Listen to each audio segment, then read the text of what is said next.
Thank you all for coming to the Beth Tzedec Film and Book Club series. I am Lauren Hannock. I'm the ritual director here at Beth Tzedec. Many of you know me, and sitting at the registration table is Penina Hoffman. Give a wave, our family engagement specialist, and we're filling in actually for Daniel Silverman, who you would expect to see up here talking. Daniel has been tapped to be a madrich. He's a leader on the March of the Living, which is in Poland now and will be in Israel, and that's why Daniel is not here today. So we have myself and Penina and Yuri on the tech.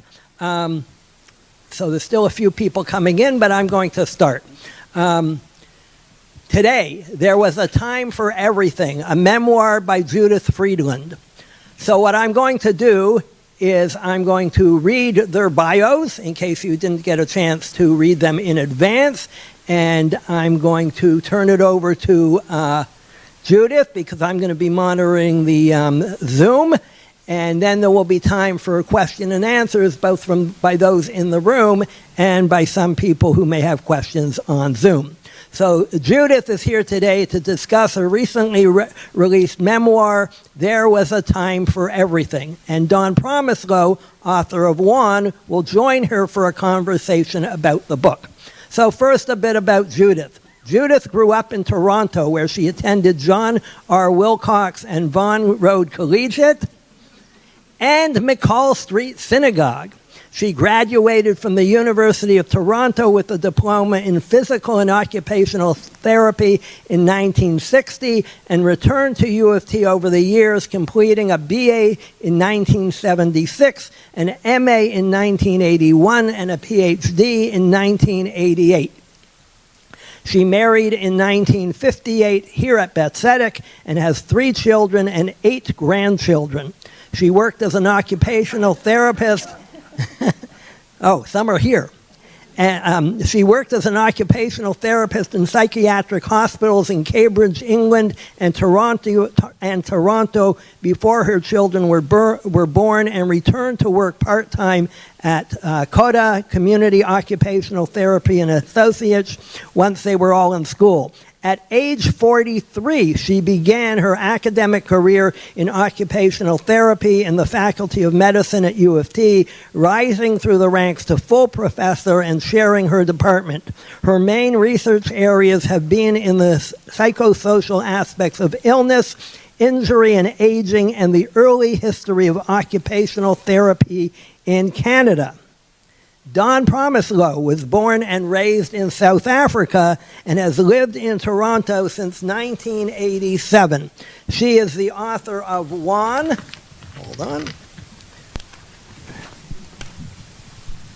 which was a finalist for the Canadian Authors Association's Fred Kerner Book Award in 2023, a Miramichi Best Fiction title of 2022, a Canwit Book Club pick in Zoomer magazine, and a finalist in the design category for an Alberta Book Publishing Award 2023. The novel was on several of CBC Books' recommended lists of historical fiction for 2022.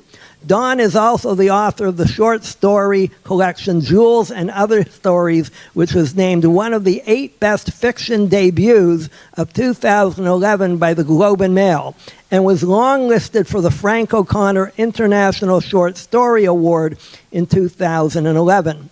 She's had numerous award-nominated short stories, poems, and essays published in literary journals in Canada, the U.S., and the U.K., and anthologized in books. She is working on a new novel. And now, just a bit more, about Judith's presentation. After the death of her mother when she turned... Do you not want me to read that part? They probably all read it. Okay. It's been on material. Okay, so I'm not going to read that? Yeah. Okay, fine. I'm going to turn it straight over to Judith. If you want, you can read this separately. Oh, to Dawn. Yeah. Okay. Thank you, Lord. Enjoy the presentation, and there'll be time for Q&A. Thank you. Thank you very much, Lorne, and thank you. Hello to you all. Thank you for coming. And we're here for Judith's book, and so after that long bio of mine, which isn't actually relevant because we're talking about Judith's book today, of course. You can't hear. Should I speak? Can you hear now? Okay, so I should speak much closer. Okay, so I just said thank you all for coming, and it's lovely to be here in Beth Tzedec. I beg your pardon? Should I stand up? Let me try talk, and if you can't hear, raise your hand, okay? Let's try that, shall we? Okay. So, first of all, and most of all, congratulations, Judith, on this book, which is now 1 year old. This wonderful book, which I loved. I loved reading it. And I'll say the book starts for me in a very captivating way. The first chapter, if you've read it, describes the very beginning of Judith's life, or should I say, when she was 10 years old and her mother died. It's a very moving chapter and an interesting way to start the book. It's a memoir, of course. And that chapter describes, in a very moving way, the last details of her mother's life. And Judith is the little girl. And we really feel the desolation and sorrow of this event. So the start of the book, the start of the memoir, therefore, is the end of Tilly, that's Judith's mother's life. And we wonder, as a reader, how Judith will manage her whole life ahead of her now without a mother. That's obviously what you think as a reader, and you worry about this person. And this book that I'm holding in my hand is the answer to the question, how did Judith manage in her life? And manage she did. It had an extraordinary long life, all the way from 1949, which is when her mother passed away, until this moment. And the book, we're going to talk about all these things Judith is going to talk about, for instance, the death of her mother and what it meant and everything. I'll just say one thing. I find the memoir very artfully, among other things, arranged in 3 sections. Each section, if you've read it, has the word growing in it. And to me, the word growing is very much, in a way, summarizes the ethos of this book, is this person who is always growing. And again, as a reader, I felt, even at the end, I thought to myself, well, I should hope, each of us should hope that, at the end or the latter years of one's life, one is still growing, which is what Judith is, as this book shows. So, of course, this book is more than the personal story of one woman's life, although it is that. It is also a meticulous documentation of a time and place, which is our place, really, Toronto. Many details, which Judith will talk about, and the times, the decades that passed. And I think that the scholar that Judith is evident in the meticulousness, as I say, of what I felt, the details and the research. I felt I could rely very much on the research, the facts. Also, the book is extensively footnoted and indexed. So in this way, you feel you are reading a history, in a way, of Toronto, for instance, of Beth Tzedec, and all those things. And now we're going to hear from Judith, especially herself. So, Judith, what I'm curious about is you're an academic. You've written many, many academic papers, obviously, as well as one academic book in 2011, which was published in 2011, which was the history of occupational therapy in Canada. What made you decide to write a memoir, which is, of course, a completely new genre, a different genre? And what was it, and how was it to write it? Was it very different, as I imagine it must have been, from the writing that you've normally done? And do you want to describe a bit about that, and how difficult was it to publish, and so on? Can I remember all those questions? I don't know. I'll do my prod. best. I'll Okay, prod. you'll prompt. Okay. I don't really know why. Put it closer. I don't really know. Thank you. Okay, better? Yeah? I don't really know. There wasn't a defining moment when I said, oh my goodness, I think it's time to write a memoir or anything of that sort. But when I did finish that book on the early history of OT in Canada, I had been working with a publisher from McGill Queen's University Press, and that editor, we had lots of conversation back and forth, and I guess he knew a little bit about my life and about occupational therapy by the time we had finished and so on. And he probably, it was the person who kind of encouraged me a little bit to do this. And I think the other thing that I had, by that point, started to really see in my own life was this more sort of feminist view of things, and knowing that we don't have that many stories out there about us. Thank you, dear. Yeah, I have a grandchild reminding me to keep this here. Thank you. We don't have that many stories about us as women, unless we happen to have been astronauts or Chief Justice of Canada or something like that. In other words, we all, I think we know, we all have we all have stories. And they're interesting ones, and they start to show all the differences among us and the similarities and so on, and why not get them out there? So I think that was really a major part of why I did this. And then I guess the other thing, is alluded to, and as you know, if you've looked at the book at all or read it, that this business about my mother dying when I was so young was certainly a thread throughout my life that, again, was something a little bit different. And with all this talk that we've had in the last, well, certainly since COVID anyway, about resilience and persevering and stuff like that, I think this was something that our little family of my father, my brother, and myself, we just did it. That was the way to sort of get on with things after that dreadful time. And that seemed to be another little story that I could tell. And when I think about all the other things that I didn't think anyone knew about, occupational therapy was another one, which I think is a little known and underappreciated healthcare service, but also career. I've got two former students sitting in the audience, and and saying what a wonderful career this has been. I've got a few colleagues in the audience too. It's really an amazing profession. So anyway, there were enough little threads there that I wanted to talk about. The difference between academic writing and this, I think, this was a much more freeing, obviously, and creative sort of process that I could more or less do what I wanted to do, whereas in most academic writing, you have a really prescribed kind of outline, if you like. You talk about the background and the introduction and the literature that you've read and know about, and then what is the question that you want to ask that you feel hasn't really been answered and should be answered, how you're going to go about doing it, what you found out, what you concluded, and the final conclusion chapter. And then somebody else writes after that.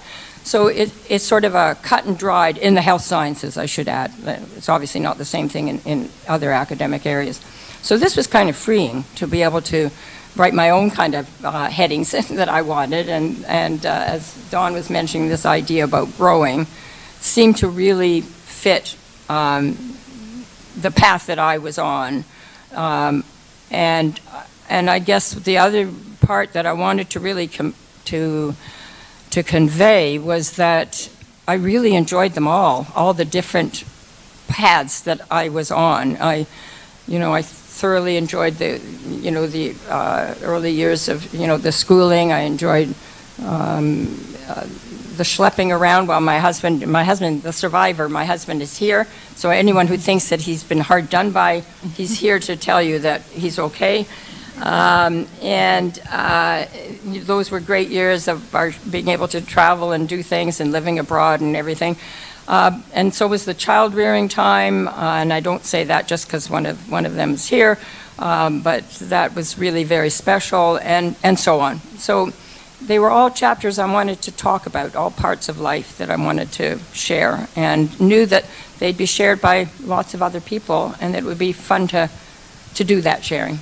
I'm going to stop there. Well, I'm so glad you did it. I'm so glad you wrote this book, because it's a whole life remarkable. As I say, we should all wish to be able to tell our stories in this way, the story of our lives and the multiple facets that they are, as they are in Judith's. And but as I actually have a question about the beautiful book because physically it's a very attractive book, and I was very intrigued to see that the cover, which has a particularly beautiful image on it, and I read at the back that it's a painting actually by Nancy Friedland, which I realized is Judith's daughter. And I was just very interested in that. Maybe you can tell me how you chose it. It is a very arresting image. You'll agree. Well, So- the picture comes from a photograph that was before the artist was born, but it's her older sister who's sitting right here, and her older brother who's slogging away in his office. And it's during one of those sabbaticals, probably in Australia or New Zealand, I think, but I don't remember, when I was standing watching them in a playground. And it was always a really arresting sort of photograph. It was really nice. And when it came time to talk about the cover, I knew, or maybe I already knew, that my daughter had made it into a painting. And in fact, it's owned by somebody. I mean, somebody had bought that painting.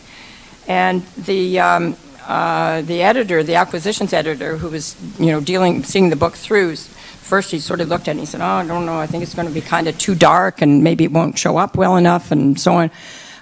But one way or another, when they started working with it, I think they saw the magic in it that I did, which was that, ever watchful, from a distance of your children and what they're doing. And again, what we primarily as women do put in we log a lot of time in those sort of endeavors. And so it just seems like a really appropriate one for the cover. Yeah, as I was going to say, it's a mother, in the picture with two children, apparently. That's how it looks. Of course, the mother role, which is what we're going to talk about, this whole feminist thread through the book, from being a mother to being a career woman and all that. But of course, the cover has the mother on, which is nice. Anyway, and I have a question about the research that you did, because I read in the preface that you had some research assistants, which is probably something you're used to from your academic life. So I'm wondering how much you actually did have to research, or did you rely on memory, or was it a combination of both? Well, it's a combination of everything, I guess. Certainly it was memory, and I'll just say a word or two about that we all know, especially those of us getting older, but even without getting older, that there's a different perspective on, you remember certain things and you don't remember other things. And then, of course, you just make mistakes about some things. Just a little sidebar here. There's a very interesting book also put out by U of T Press by Charles Hayter, who's a radiation oncologist. And the book is called Cancer Confidential. And he's written about 10 or so cases of patients that he's had and how they've approached radiation therapy and so on. And I knew that, and he's also a playwright, and he'd written a play about Dr. Vera Peters, who was my mother's oncologist. And funnily enough, the way she's portrayed in that book, it is not at all how I remember her. And then not so funny is that when he was reading my book and saw that I spoke about my mother having cobalt therapy, he pointed out to me that it hadn't been in Toronto at the date that I said my mother was having treatment. This was after the book was published. So, nothing I could do. I have no idea why I thought it was in place then. It's just one of those things, you can try to be perfect, but you never can be, no matter what. So that's the answer to that question. I was really interested in a lot of areas, so I just wanted to read more about them, and the more that I would read about, for example, salary issues, or why women don't negotiate their salaries, or why We don't like competing for positions and some of those sorts of things. I wanted to know what had been written about it, what others thought, and people who had, who had really studied these areas, or the really common one that I think many people still come up against in public discussion, of where a woman's voice is not heard in a meeting, but when a man says the same thing in the meeting a few minutes later, they say, oh, yes, yes, whereas anyway, I don't have to elaborate. But so looking into those things was something I wanted to do. So that was some of the research. And then some of it was just having a helpful way of finding out something that I knew. I had gone to the opera in Maple Leaf Gardens, of all places, and I knew what we saw, but I didn't know what the date was. And I could go online to see when the Metropolitan Opera toured in Canada and came to Toronto, and what that date was, and you could just get all that information. So that would be another reason for some of that. Yeah. No, I found a very interesting blend as a book of the memory, which I know obviously it must have a lot of be memory, and yet there's so many facts in there that I know must have had to be fact checked. And actually, I'm going to tell you one other little thing about this, which is funny. So sort of funny. You'll have to decide. I mentioned the, finishing that other book and the editor at McGill Queen's University. And so he sort of really put me onto this a little and gave me some ideas about, and he's a well-known author, books to read on memoir and stuff, which I did. And then I got into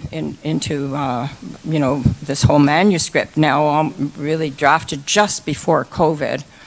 And he had seen a few drafts, and this is what's known in the business as a trade book, as one that's supposed to apply to a broad audience, not necessarily like an academic book on a topic, right? And he said, there's no index in a memoir. You shouldn't have an index in a memoir. References in a memoir, let alone an index. And here I'd done all this research, and I really wanted that in there. So I went off to the Metro Library, the reference library here, and I looked in the memoirs section, and I pulled out half a dozen memoirs, and Canadian ones, and lo and behold, about half had references and half didn't. And that was enough for me to argue my point and say, this is how I want to do it. So that worked, but I couldn't just sit back and do everything that people wanted me to do. Mm-hmm. No, that's very interesting. But I had to point out that they turned the book down ultimately. That's the punchline of the story.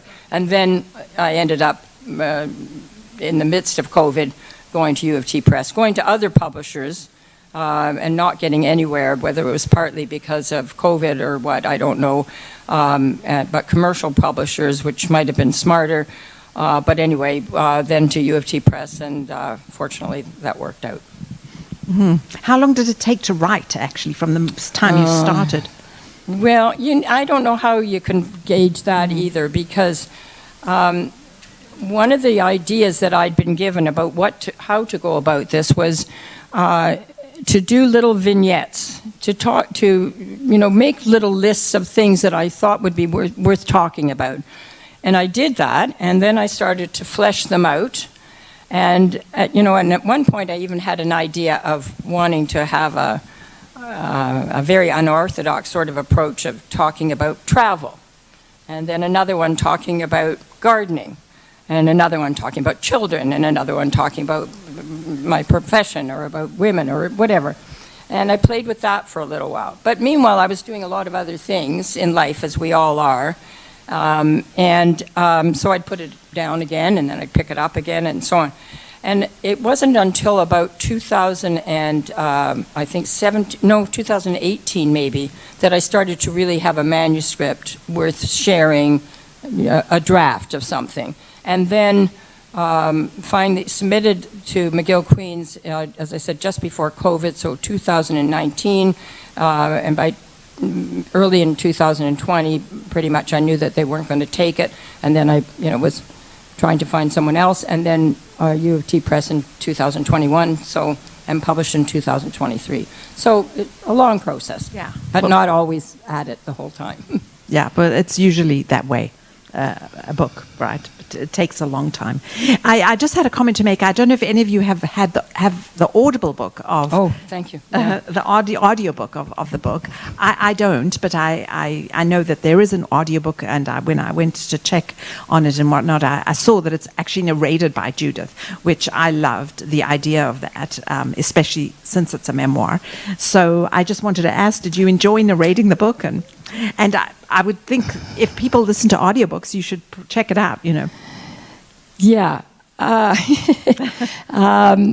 So I never thought about this, about doing this at all. But at some point, I guess, yes, in December of this year, this past year, the press asked me if they were just really starting to build their audiobook collection through Audible, and which is Amazon, as you probably know.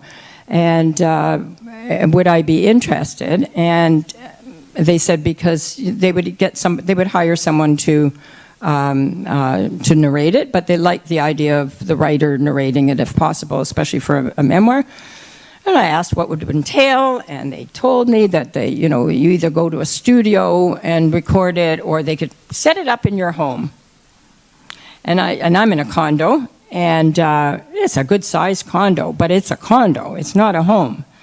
And anyway, so I had this little sort of studio or little recording booth, I guess you'd say, sort of little thing that I had to hunch over and put my head into and speak into this microphone. And then that was nothing compared to the technology of then sending what I read for that day to the recording people, who then did whatever they did, and then and they were in England. So we had to do this in the mornings because the time change. They were wonderful, and they were so accommodating. It was terrific, but it was very stressful, as that my husband will attest to. Having this thing set up in the living room, having to sort of lean in and do that, and of course spending the night before going through it all, reading it all, and kind of annotating it, which is what they want you to do, to say where you're going to take another breath if you run out of steam, or that sort of thing, what you want to emphasize, or what you want to make sure you pronounce correctly, like where my father was born in Rokiskis, which I'd always been saying as Rokiskis, but when I looked it up and make sure I was pronouncing it right for the audiobook, it changed. So it was interesting. And it sounds like a lot of work. Yeah, I was curious about that but I know that the audiences for audiobooks are growing tremendously. I know a lot of people who listen to audiobooks. I don't usually, but and they always say that when the author narrates the book, they much prefer it. Because obviously you're hearing their voice. So I can imagine the amount of work. I also had to comment on the black and white photographs in the book, but this is part of the, I guess, question about research. There's black and white photographs sort of sprinkled through the book, which I liked very much. Adds very much a sense of authenticity. Did you want to say anything about the photographs? Yeah, I do. Maybe this goes back that I didn't point out, Dawn, when you asked me this earlier about. So I was also very fortunate in having a lot of materials before I even started this. Certainly photographs, which we all have, right? But having this daughter who's an artist and started out in photography, we maybe had more than our share sort of around. And my brother was my late brother was a great collector of photographs and so on. So we had lots of those. But I also had two other things that were very valuable to me. A cousin of ours, my cousin Raina, is sitting here in the audience. In our family, there were eight of us cousins. And one of them, Carol, was a journalist, and she got all of us to do our recollections of our grandparents. And she put them into a little booklet. And If anybody wants to have a little look at it, it's a wonderful project to do, because of course we all remember different things. You know, our grandparents were on Grange Avenue, which many of you will know here in Toronto, and you know, stories about them, stories about the carp in the bathtub. Does that ring a bell to anybody, the carp in the bathtub? Yeah. Yeah. Yes, yeah. So this was wonderful. And then my brother had the foresight to ask my dad, to sort of interview my dad, and what he thought was going to be, you know, the first 50 years of my dad's life, and that he would carry on and do more of this. So he interviewed him, you know, taped it, and then transcribed it. And this was also terrific because, you know, it's in my father's words about everything, and wonderful little anecdotes about, you know, Brantford Collegiate and, you know, just other interesting, good stories. Oh my God, I think I should tape this under my chin, right? Anyway, so yeah, so I had that sort of thing in the photographs as well. So the lesson is to all of us is to write down your memories, right? Then maybe we can all, you know, have these records that one day, you know, we can, if we want to write a memoir. It's a wonderful lesson, really, you know, in carrying one's stories, I think. So I'm going to ask you now about where we began was psychologically, the loss of your mother. You know, it's a very difficult thing to imagine, certainly for me to imagine, you know, not having my mother from the age of 10 years old. And, you know, you describe at the time how death, for instance, was so little talked about or acknowledged. You weren't allowed to go to your mother's funeral, which is how things were, that kind of thing. And I just wonder how you survived, really. I mean, you'd write about how your father was wonderful. Obviously, that was probably the reason, among other reasons, in the wider community about how you survived, and not only survived but thrived. What are your thoughts about that? I wish I knew. Yeah, it's a big question. Well, there's at least, well, there's two schoolmates sitting in the audience here from the time when my mother died. Then there's a cousin, and that's probably it, I guess, that anybody that I knew at the time. Yeah, I think. But I think everybody will, you know, many of you will have had, maybe not in your own personal lives, but maybe you have, but knowing other people with tragedies of that sort. Certainly in my day, and we're talking now, so, you know, 1949, it was not talked about. It really wasn't. And you know, I describe in the book about, you know, my father telling me that she had died, and my last visit, my only visit with her in the hospital, and these different photographs of their last times together. She died of leukemia. I think I maybe mentioned this, but they had thought she was going to die much sooner, and she, you know, went on much longer, and life seemed to be really quite normal until right near the end. So I remember nothing about any, you know, preparation for this possibility. I don't remember anything other than, as Dawn mentions, the fact that that there was no question that I was not to go to the funeral. That was my grandmother's, I think, superstitious sort of belief at that time. Children just didn't do that. I see a lot of heads nodding, whereas, you know, our kids, you know, go to funerals and we feel it's good for them to sort of see what it's like, preferably a funeral of someone who's lived a long and happy life, and it's okay, and it will help prepare them for dealing with this. But that certainly wasn't the case then. You know, I recount a few little stories about how often it seemed, I have this memories of so many times when there would be something involving a mother, you know, whether you were making, you know, Mother's Day cards at school, or it was Christmas or Hanukkah, or somebody just asking how she was, not knowing that she had passed, and, you know, all of these things. I remember more about that than I remember any other. I don't remember very much about, the crying or any of these sorts of things. And as a family, I don't remember us talking about it a lot. But what we did have was this, very close family on my mother's side. She had 6 brothers and sisters, or 4 more sisters and 2 brothers. My grandparents, my father's mother. My father was an only child, and my mother and father had a very close group of friends, and they were a great comfort. Like, they were just there. They were just part of my life then growing up. And I don't think I expressed this very well in the book, but the Jewish way of life was also a factor, was also like a protective factor for me. I spent a lot of time at my grandparents' house. Those rituals, those making Havdalah on a Saturday night and then maybe sleeping over or going with my grandmother to shul, along with the memory of the women sitting separately. I have to make that little digression there.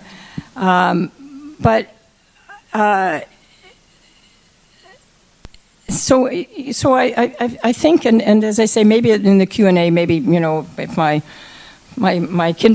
grade 3-4, I think we were in, classmates want to add to the story, they can.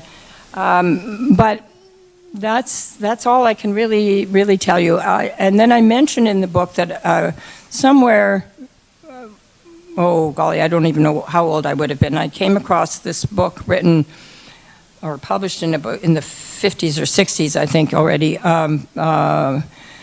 called Motherless Daughters. And it was a study that somebody had made, but it was a sort of a journalistic kind of study, but with umpteen people being surveyed, women being surveyed of all ages.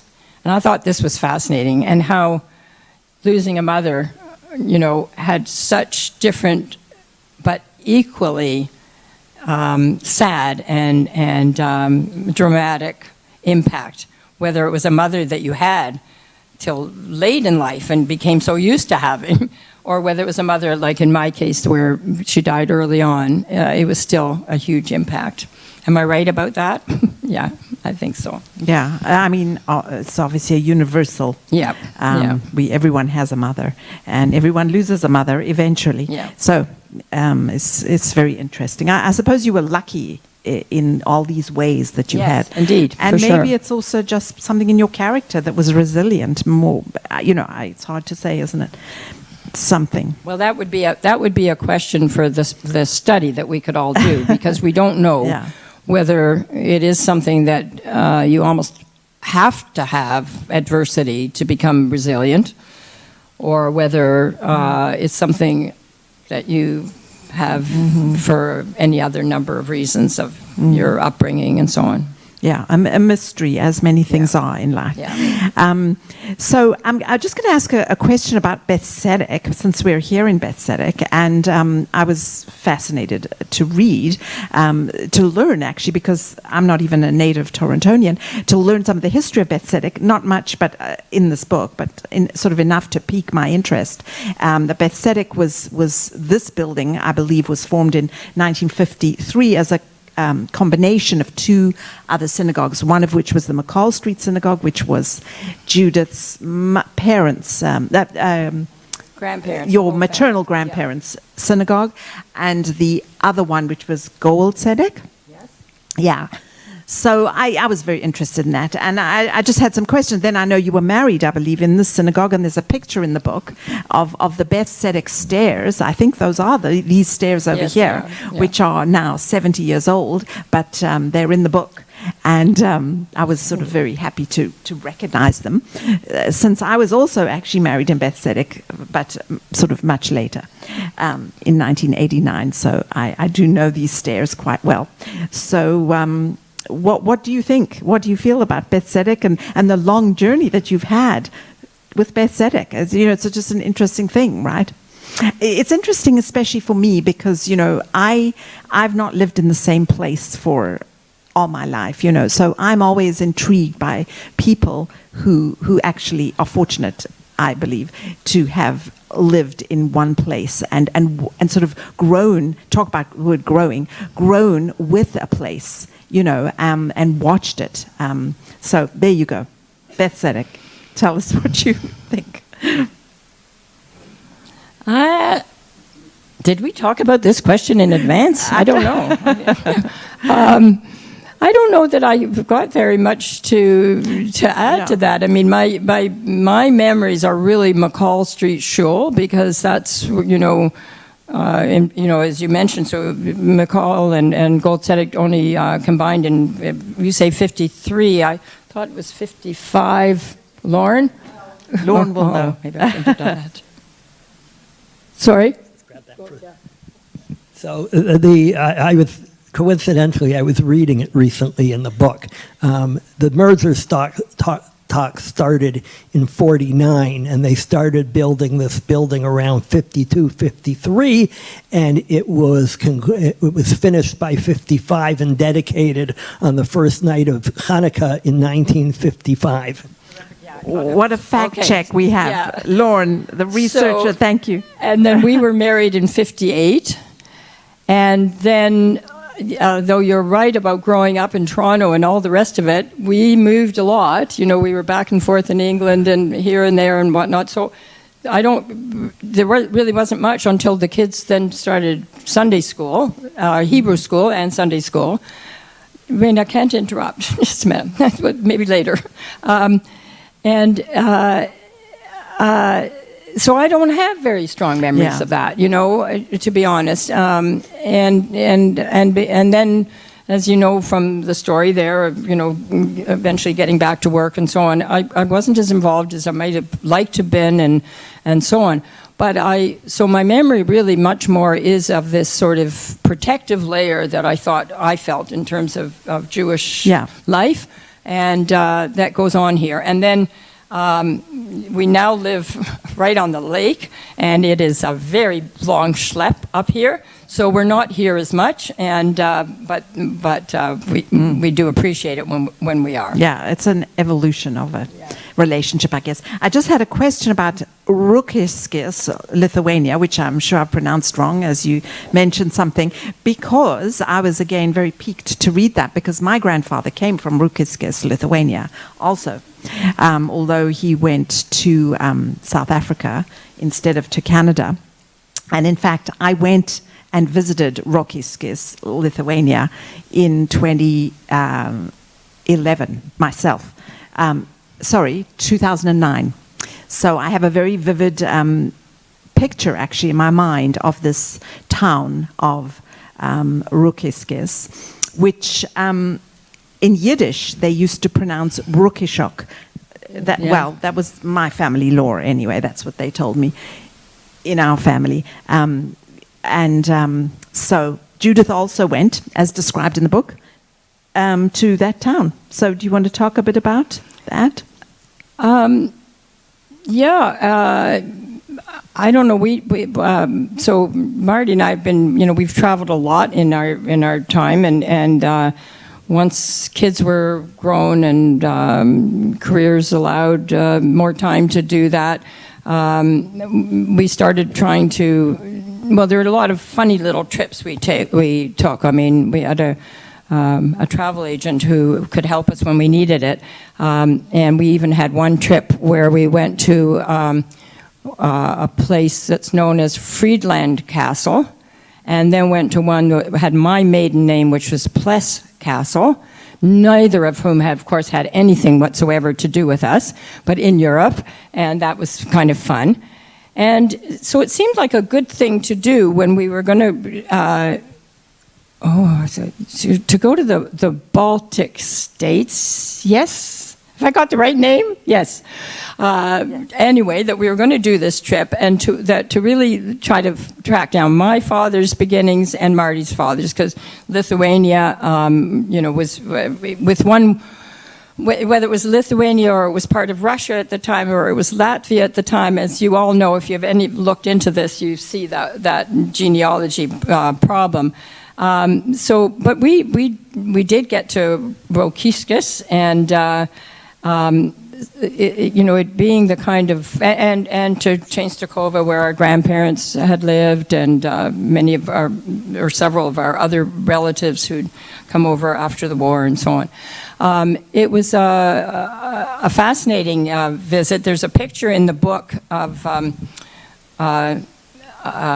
when we went to the museum that's in the town, of a picture of the little silver cups that we use and always used in my house for kiddush on a Friday night. The bacharols, I don't even know if that's the right word, but that's the word we called them. And there in the museum was a display of those exact same things that my grandmother had brought over, and that we used. So that ability to sort of see some things, see that continuity like that was terrific. It was really fun. And it's a town that isn't that well developed now. It's, at one point I think it had, I think it had. I know I have it in the book, and I can't remember what it is, what the proportion of Jews in the town were, but it was extremely high. But because the town hasn't developed that much, you could really see some of the same structures. So I couldn't see where my dad had been, but I could see in the town, where the market had been, where they traded on a Monday morning, I think, and so on.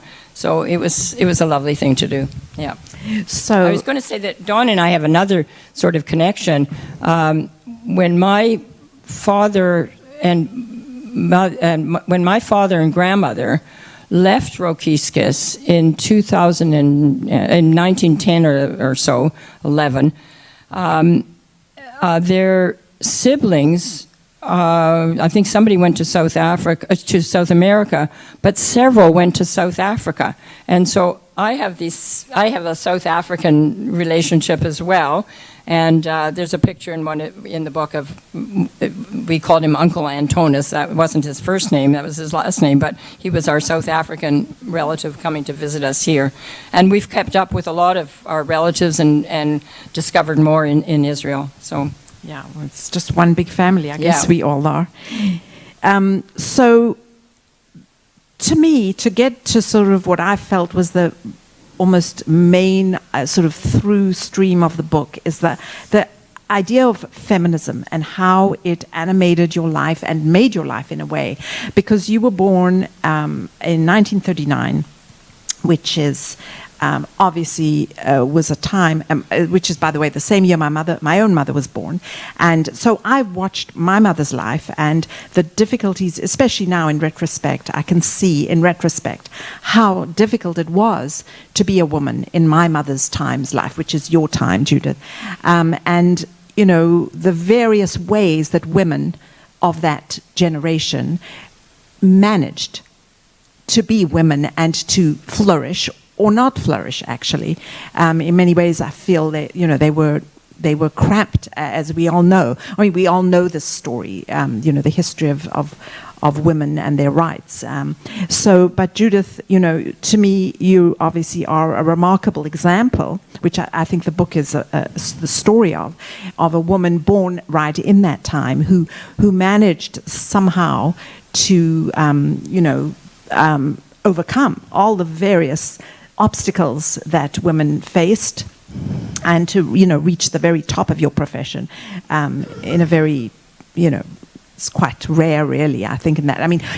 In my generation, obviously that's a more common thing now for women to be able to actualize themselves in their professions and so on, although we still face barriers, as we know, which we can talk about after. So Judith, what I want to know is it seems to me, what qualities in yourself, again, it seems to me it must be personal qualities that gave you the drive to do all that and overcome all that. As I say, I have memories of my mother and kind of qualities that she didn't have, to force herself through, and that kind of thing. So I ask you, what do you think? I have to explain why I've got this smile on my face, because some of the things you're saying I'm not necessarily agreeing with, and I'm feeling like Trump, sitting here and shaking my head this way, and saying no, yes, no, whatever. Please Okay. disagree, please. Well, what I was going to disagree about was that, and again, I might have to, and when we come to the Q&A, we refer to some of my my peers, my age peers. I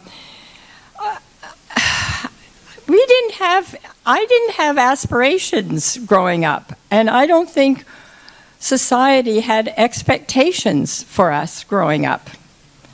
But there were certain, we were going to be educated, we were going to get married, we were going to have a family, we were maybe going to have something that we could work at some point, whether before we married or after we married or something. But there really wasn't a big emphasis. So I didn't know I was missing anything. So that was that. Secondly, as I hope I've conveyed, I wouldn't trade. I personally would not trade my trajectory at all. I really enjoyed my time at home. It was a long time, but it was a chance to do community work, home and school kind of stuff and other things. Was able to continue my education part-time, and it just worked. I was just lucky, I think, that I hit, society's changes and opportunities for women at a time that worked really well for me, when the children were all in school, when my husband was more than well established, and so on. So, and I know I can almost remember, I think I commented on this in the book, when Betty Friedan's book came out, I thought, this isn't me, this is not. I don't see myself in this feminine mystique,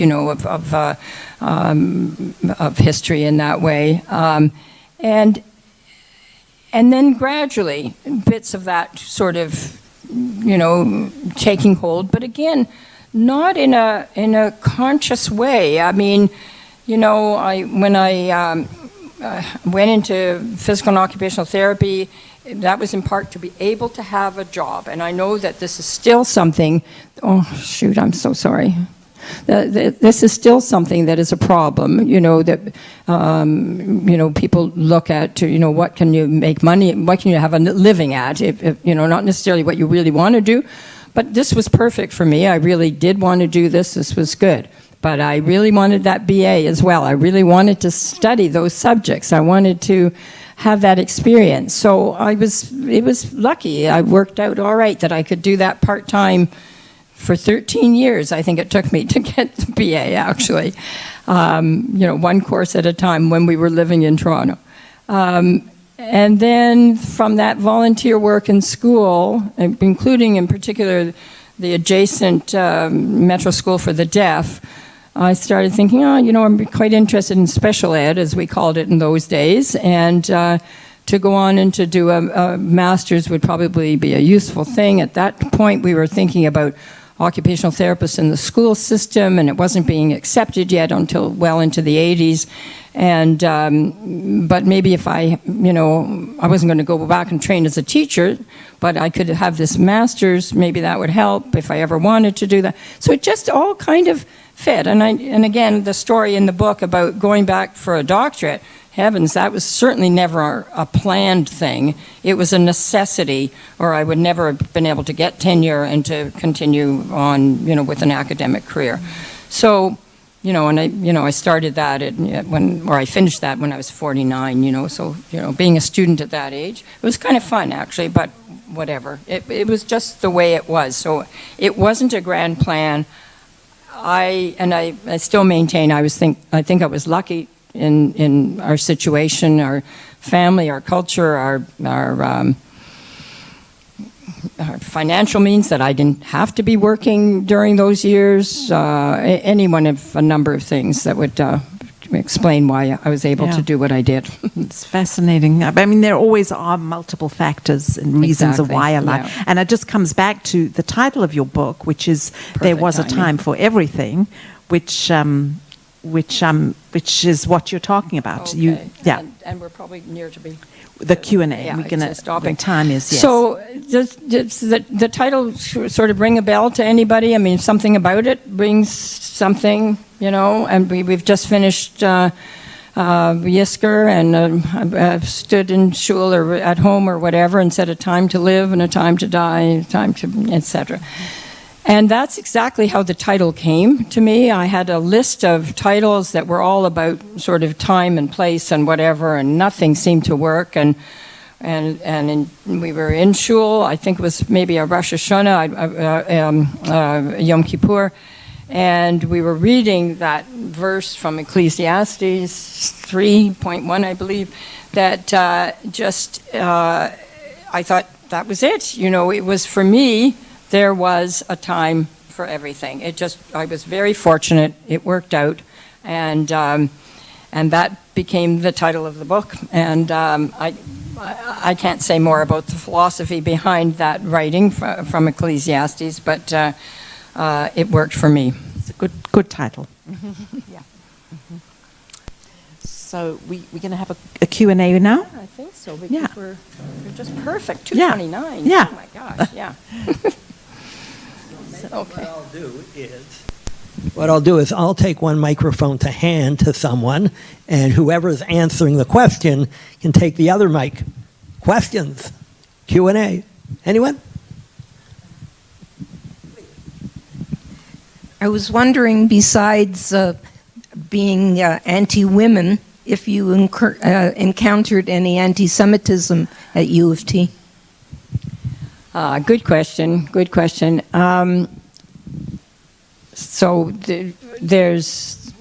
This is certainly a place where you can go into the literature and you can find a lot. And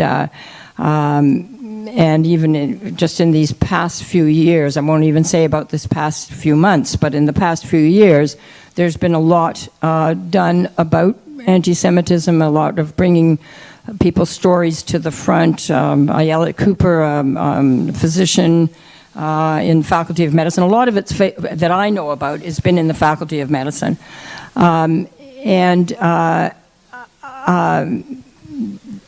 So historically, and again, I don't know, I'm not going to put you on the spot about whether you've read the book or not, but there certainly was historically, even in my profession, that there were very few Jewish people in the program. I mean, there were two other women when in my class of about 50 or 60 to start with, and one had to drop out. So there was one other woman. I tell a little anecdote about somebody, because I was fair. I was quite blonde as a 20-year-old, and the person, somebody saying, and I was standing with a classmate who was Greek Orthodox and Ukrainian, and she had dark hair, and she looked more Jewish than I did, and somebody making some comment about Mount Sinai Hospital and how it was all right to work there, as if, she was being treated all well, being treated all right, this person working there.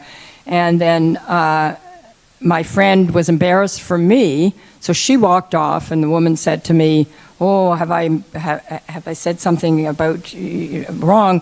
Your friend is Jewish, isn't she?" And I said, "No, but I am." And this was, and then just this happened periodically. These sorts of things, and I'm sure everybody's been exposed to. I personally was not exposed to anything, really serious, or at least that I acknowledged or knew about.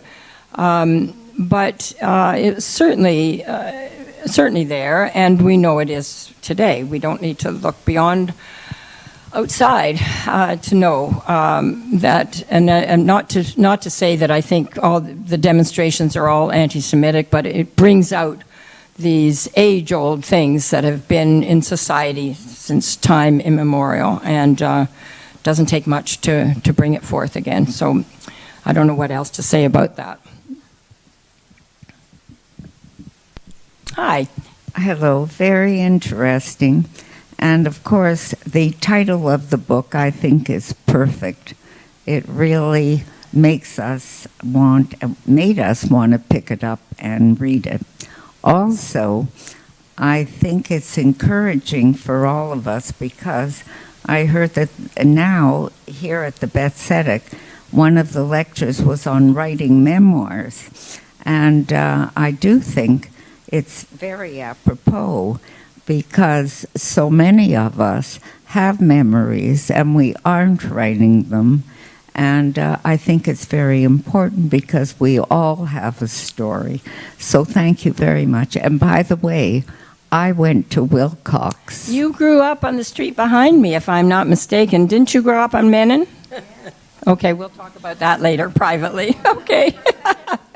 That is a perfect segue. Yeah. Hi, everybody. I'm Penina Hoffnung. I am working with the 2120 Club. That's a new group of people who are chronologically gifted here at Beth Tzedec. And we are doing that series on writing your own memoir. And guess who the next speaker is? They won't want to come back. So Judith is going to be back next week. This coming Monday. Next Monday. And she's going to speak, I think, a little bit more tachlis about the process of memoir writing. Right. So find it, come, sign up, and we'd love to have you, because all of you have amazing stories to tell. And as well, and as long as we're on it, I'm going to, Penina. And Lauren will be doing a part of the series too on June 3rd. The email or the mail you got said May 20th. That was my fault. Dumb American. I put it on Victoria Day. So we're moving him to June 3rd. So I'm going to be doing a session on beginner's genealogy. That's great. Because I'm a hobby genealogist. But getting back to today's topic, are there any other questions? Yes, Leslie, take the mic. Thank you. Thank you for this book, this memoir. I did enjoy reading it. I admit that I'm of another generation. I'm here with my mom, who did also go to Wilcox, maybe a couple years after your year, but very much in the same genre, and I very much enjoyed it. I also enjoyed, and I wonder, I had a career in the profession of social work, still do. Mm-hmm. I do believe that women in many generations tend to choose careers that are caregiving careers, and that's not across the board, but I think we are predominantly, the structure lends itself to that. And I wonder if you wanted to talk about your experience or your thoughts about that idea of the caregiving role that is associated with OT and other health professions. Yeah, well, for sure. And I've given that a lot of thought. I don't know a lot about it, but I've given it a lot of thought. And I think I allude to it a little bit toward the very end of the book about, what are the solutions, if we see all this as a bit of a problem or anything about women's trajectories and the caregiving and so on, what's the answer? And I think I don't want to get into trouble here, but I think that for too long, because it's been a sort of an historical assumption, and this is what women did, and nursing, and social work, and OT, and not PT in the same way, not physio in the same way. It's a different type of profession, but that these are lesser professions, and that if it's caregiving, it's really like being a mother or being an aunt or being, and this is natural, and it's not something you learn or not something you should get paid for even. And Lord knows, not get paid for work of equal value. And that comes down to what does society value? And this is the change in the law that has come about that has made salaries more equal, because that is what's looked at now, not just is a man getting this much for doing exactly the same thing you're doing? But so the example for us in my career was in the 90s when they found what they called a comparator for your division. And in our case, it was pharmacy. I forget how they found it. And then they saw, of course, that they were all making, I don't know, $10,000 a year or whatever more than we were. And all our salaries were, in fact, corrected. And then a year or two later, they lost out again. The distance grew again. And that's the history. But it's a very much smaller difference anymore in terms of how these professions are valued. And I think we don't have to look much further than COVID to know how, and it's wonderful how political nursing is becoming now, to know what do we do without nurses.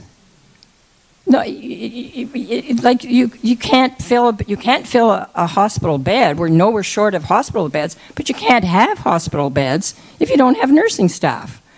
And so I think people are starting to sort of think, well, maybe this is a bit more valuable than we thought before. And I guess the other side of this equation is why, and I don't know how else to put this, just simply, why isn't it more a part of men's upbringing, men's relationships, men's parenting, whatever, that this is just another thing to have in a relationship, and why is it that women are always the caregivers? I don't know, but there's a lot written about that. There's an interesting book came out a number of years ago now, maybe about 5, called "Fed Up," and it's all about what's termed now emotional labor, how. I see enough smiles in the audience to know that there's some agreement there. Just to piggyback on that is the horrendous expression that they used to say, specifically addressing men, which was those that can do and those that can't teach. And that speaks volumes for the value of what women were doing. True. Yeah. Well, that's true. I mean, teaching, nursing, social work. There's the librarianship. There'd be tons of those. Yeah. Anyone else? Okay. Thank you very much. As long as I got the microphone, I want to point out that Judith's husband, Professor Martin Friedland is also an accomplished writer, academically and fiction. And Dawn's sister-in-law, Corinne, is also an author, so there's no lack of Beth Tzedec authors around, something we were talking about just before the session began. Now, to be a bit funny, I did not go to Wilcox. I don't even know where Wilcox is. I would have to look on Google's map to know where Wilcox is. Okay. Look at this. Look at that. Look at this.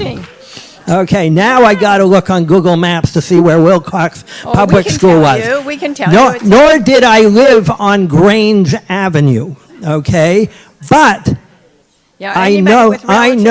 Wait a minute, Lauren. Anybody with relatives or themselves or any connection with Grange Avenue?